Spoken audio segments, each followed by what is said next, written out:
South India shopping mall, the wedding మంత్ర, సరికొత్త wedding collection, south India shopping mall.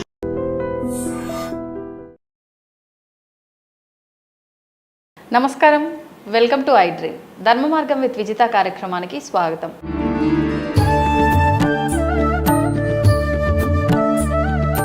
నమస్కారం అండి. శ్రీమాత్రే నమః.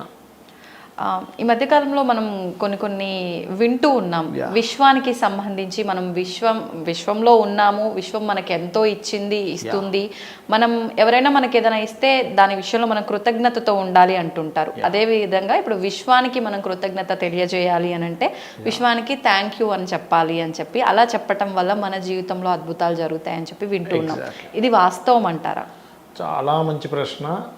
నిజంగానే మంచిదేనండి. విశ్వానికి థ్యాంక్స్ చెప్పడం అనేది చాలా మంచిది. అయితే ఇక్కడ ఏంటంటే విశ్వం అంటే ఏంటో తెలుసుకొని చెప్పాలంటాను నేను.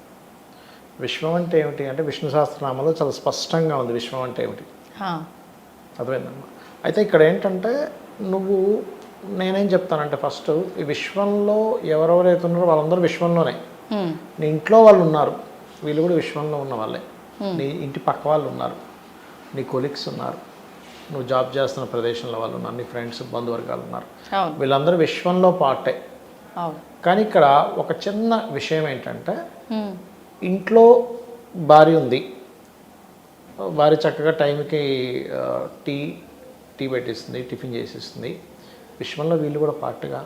వీళ్ళందరినీ వదిలేసి నువ్వు కేవలం ఆకర్షణ వైపు చూస్తూ థ్యాంక్స్ అనుకుంటే ఏమీ ఉపయోగం ఉండదు అంటా నేను. ఫస్ట్ నీ చుట్టూ ఉన్న వాళ్ళకి థ్యాంక్స్ చెప్పడం నేర్చుకో. ఓకే. ఇంట్లో వాళ్ళకి తల్లి, తండ్రి, భార్య, భర్త, పిల్లలు, దాని తర్వాత కొంచెం పక్కింటి వాళ్ళతో నువ్వు బాగుండాలి. ఇది కూడా విశ్వమే కదా అంటారు. కేవలం వాళ్ళని మాత్రమే వీడు వేస్ట్ గాడని ఆఫీస్లోకి వచ్చి మాట్లాడుకొని వీడి మీద మాట్లాడి వీడికి ఏదంటే విశ్వం థ్యాంక్స్ అంటే అది పని చేయదు అంటాను నేను. ఓకే. విశ్వం అంటే ఏంటో పూర్తిగా తెలుసుకొని వీళ్ళందరికీ చెప్పడమే విశ్వానికి థ్యాంక్స్ చెప్పడం. అంతేగాని వీళ్ళందరినీ మాత్రం నువ్వు సరిగ్గా చూసుకోకుండా కేవలం ఆకాశం వైపు చూస్తూ ఫ్లయింగ్ కిస్లు ఇచ్చుకుంటూ థ్యాంక్స్ చెప్పుకుంటూ సారీలు చెప్పుకుంటే ఏమీ పని చేయదంట నా ఉద్దేశంలో. అంటే మన చుట్టూ ఉన్న జీవంతో ఉన్న ప్రతి ఒక్క దాంతో మనం విశ్వమే కదా, ఆ విశ్వంలో ఉన్నదే కదా ప్రతిదీ కూడా. అలాగే విశ్వానికి థ్యాంక్స్ చెప్పేటువంటి పద్ధతి ఈ మధ్యతో రావడం కాదు, మనకి పురాణాల నుంచి ఉంది. ఎలా అంటే చెప్తాను చూడండి. ఇప్పుడు మనం ఉదయం నిద్ర లేచిన వెంటనే ఏం చేస్తాం, భూమాత, భూదేవి దేవత, భూదేవి అని దేవతగా చూస్తాం. స్నానం చేసేటప్పుడు జలాన్ని తీసుకొని గంగే చ యమునే చ గోదావరియో అని చెప్పి గంగాదేవి, వరుణదేవుడు మనం ఒక మంత్రం చదివి స్నానం చేసుకుంటున్నాం. అవునా? అగ్నిదేవుడు, అగ్నికి దండం పెడుతున్నాం లేదా? ఈ పంచభూతాలు కూడా ఉన్నాయి కదా విశ్వంలో. అగ్నిదేవుడు, భూదేవి, వాయుదేవుడు అంటున్నాం. వాయువుని అంటే ఏంటి, పంచభూతాలు మనకి ఇక్కడ కనెక్ట్ అవుతున్నాయి. మన వాళ్ళు చాలా స్పష్టంగా నీ శరీరంలో ఉన్నటువంటిది ఈ విశ్వంలో ఉన్న పంచభూతాలకి నువ్వు ఫస్ట్ థ్యాంక్స్ చెప్పు. నిద్ర లేస్తున్నావా, భూమికి దండం పెట్టుకో. దాని తర్వాత పొయ్యి దగ్గరికి వెళ్తున్నావా, అగ్నికి దండం పెట్టుకో. లేదా పూజ చేసుకుంటున్నావా, అగ్నికి దండం పెట్టుకో. స్నానం చేస్తున్నావా, నీటికి దండం పెట్టుకో అనేటువంటిది ఉంది. మన సాంప్రదాయంలోనే ఉంది విశ్వానికి థ్యాంక్స్ చెప్పేది. అయితే ఇందులో మన వాళ్ళు ఏం చెప్పారు, చాలా క్లియర్గా మాతృదేవో భవ, పితృదేవో భవ అని కూడా చెప్పారు. అంటే దేవతతో సమానం తల్లిదండ్రులు. కాబట్టి మన దాంట్లో చాలా క్లియర్గా ఫస్ట్ నీ సంబంధ బాంధవ్యాలు ఏవైతే ఉన్నాయో వాటికి నువ్వు కృతజ్ఞతతో ఉండు. అరే నిజం కదా, ఎంత బాగా చక్కగా పొద్దున్నే లేచి అసలు నాకు అన్నీ తయారు చేసి పెడుతుంది అని ఒక ఫీల్ ఉండాలి మీకు. అది మెయిన్ అంటా నేను. ఇవన్నీ వదిలిపెట్టేసి అసలు బాస్తో నీకు పడదు, కొలీగ్స్తో పడదు, పక్కింటోడితో పడదు, ఇంట్లో వాళ్ళతో పడదు, కానీ కేవలం ఆకాశం డాబా మీదకి వెళ్ళిపోయి థ్యాంక్స్ అని చెప్పుకుంటే విశ్వం అంతా పిచ్చిది కాదు నీకు అన్నీ ఇవ్వడానికి. ఎందుకంటే మనకి ఒక ఇది ఉంది, మనం చేసామో లేదో ఆ వీడియో. ఒక మనిషి నిద్రపోతుంటే దాటకూడదు అంటారు వాళ్ళ మీద నుంచి. ఎందుకు దాటకూడదు అంటే ప్రతి జీవిలోనే భగవంతుడు ఉన్నాడు, పరమాత్మ ఉన్నాడు. ఎవరు ఆ పరమాత్మ అంటే మీరు పూజించేటువంటి అమ్మవారు కావచ్చు, విష్ణువు కావచ్చు, శివుడు కావచ్చు, ఒకే పరమాత్మ ఇన్ని రూపాల్లో ఉన్నాడు. కాబట్టి ఆ పరమాత్మ మీద నుంచి దాటిన ఫీలింగ్ వస్తుందని దాటొద్దు అంటారు. అంటే ఒక మనిషిని, ఒక జీవిని పరమాత్మ వారిలో ఉన్నారని మనం భావన చేస్తున్నప్పుడు ఆ పరమాత్మకే నువ్వు కృతజ్ఞత చెప్తున్నావు. అర్థమైందమ్మా అట్లా. అందుకే మన వాళ్ళు ఏంటి విశ్వానికి థ్యాంక్స్ చెప్పే పద్ధతులు చాలా ఉన్నాయి.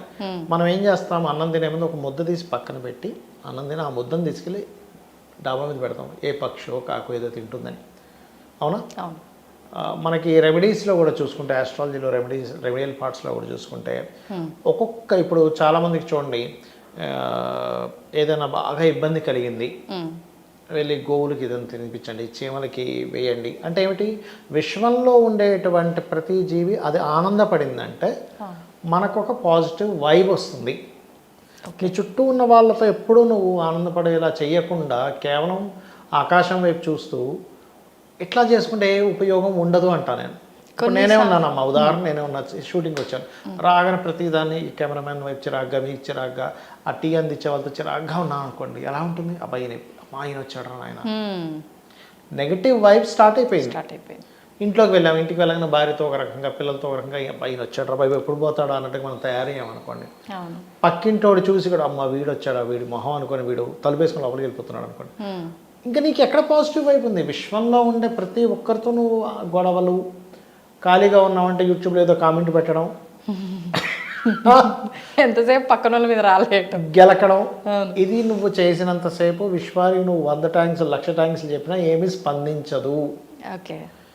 విశ్వానికి థ్యాంక్స్ చెప్పే పద్ధతుల్లో నువ్వు ప్రతిదీ కూడా, మనకి సైన్స్లో ఒక సిస్టమ్ ఉంది. ఎలా అంటే ఇప్పుడు ఇద్దరు వ్యక్తులు కొట్టుకుంటున్నారు అనుకోండి, గొడవ చేస్తే లోపల ఉండే సెల్స్ కన్ఫ్యూజ్ అవుతాయట, ఇదేంటి నాకు నేనే ఎందుకు గొడవ పెడుతున్నా అని.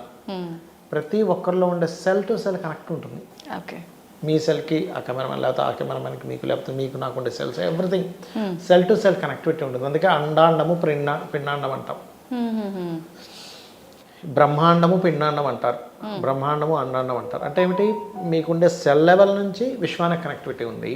అలా ఉన్నప్పుడు నీ సంబంధ బాంధవ్యాలను కరెక్ట్గా నువ్వు చూస్తూ ప్రతి ఒక్కరికి నువ్వు థ్యాంక్స్ చెప్తూ, అది కూడా ఏదో పై పెదాలతో ఏదో ఊరికేదో పైన ఏదో చెప్పాలన్నట్టు కాకుండా మనస్ఫూర్తిగా చెప్పినప్పుడు నీ ఫీల్ అలా వస్తుంది, నీ యాక్షన్స్ అలా ఉంటాయి, నీ యొక్క తత్వం అలా ఉంటుంది.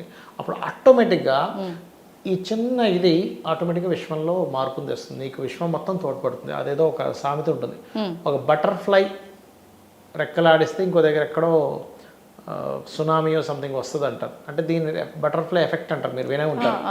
నాన్నకు ప్రేమతో సినిమాలో కూడా చెప్తాడు దాని గురించి. అంటే ఇక్కడ చిన్న ఈ వైబ్ ఏదైతే ఉందో నీ మనసులో అనుకోవడం కానివ్వండి, అది ఖచ్చితంగా మార్పుని తెస్తాయి. అంతేకాని ఊరికే చెప్పేసాక నాకు ఏదో ఆకాశంలో చూడండి మూటలు పడేస్తుంది విశ్వం అనుకుంటే మాత్రం తప్పు. ఇప్పుడు కొన్నిసార్లు మీరు అన్నారు మన చుట్టూ ఉన్న బంధాలు బంధుత్వాల విషయంలో మొదటగా మనం కృతజ్ఞత తెలపాలి అని చెప్పి, కొంతమంది ఉంటారు అంటే చాలా ఎమోషన్స్ని బయట పెట్టలేకుండా ఉంటారు, చెప్పడానికి రాదు, చెప్పటం ఇష్టపడరు, కానీ లోపల ఓ నాకు ఇది పలానా చేసింది కదా అనే ఒక భావన ఉంటుంది. చెప్పకపోయినా పర్వాలేదు అంటారు అలా భావన ఉన్నప్పుడు? భావన ఉండడం చాలా మంచిది, నటించడం కంటే కూడా. భావన లేకపోతే నటిస్తారు, దానికంటే భావన ఉండడం చాలా మంచిది. కానీ నేనేమంటానంటే చెప్పాలంటాను. ఇప్పుడు మీరు చిన్న ఎగ్జాంపుల్ చెప్తాను చూడండి. చెప్పడం ముఖ్యము, ఎట్ ది సేమ్ టైం వాళ్ళకి మీరు ఏదైతే సహాయం చేయగలుగుతారో చేయడం చాలా ముఖ్యం. ఇప్పుడు తల్లి ఉంది ఉదాహరణకి, పిల్లలంటే నాకు చాలా ఇష్టం అండి, కానీ నేనేమి వండి పెట్టను, నేనేమి చేయను, కానీ నాకు చాలా ఇష్టం అంటే ఎవరు ఒప్పుకుంటారు? తల్లి దాకేందుకు, తల్లి అలా అనదు, బిడ్డే ఉన్నాడు అనుకున్నాను, నాకు తల్లిదండ్రులు అంటే చాలా ఇష్టం అండి, కానీ నేను రూపాయి ఇవ్వ, వాళ్ళకి ఏం సాయం, కానీ నాకు ఇష్టం, నాకు చాలా ప్రేమ అండి, కానీ వాళ్ళకి ఏమి చేయాలంటే నీకు ఎందుకురా ఈ ప్రేమ, అంతే కదా.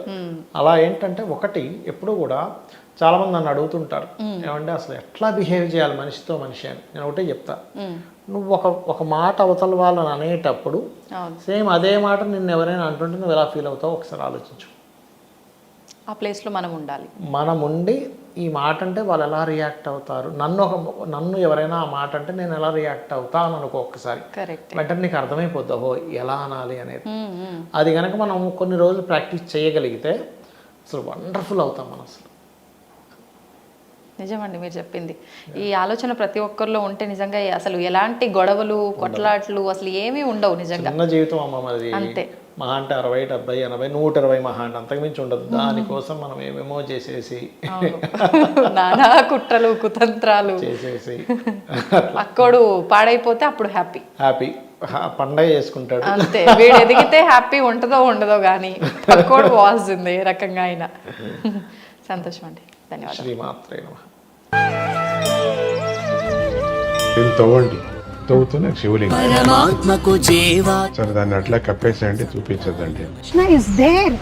మూర్తి పూజ కాదు, సాక్షాత్ బ్రజేంద్ర నందన భగవాన్ ఉన్నారు మూర్తిలో. ఏమీ ఆశించకుండా ఆరాధించే వాళ్ళు కూడా ఉన్నారా ప్రభుజీ? నిజమైన భక్తి అంటే మనకు తెలియదు కాబట్టి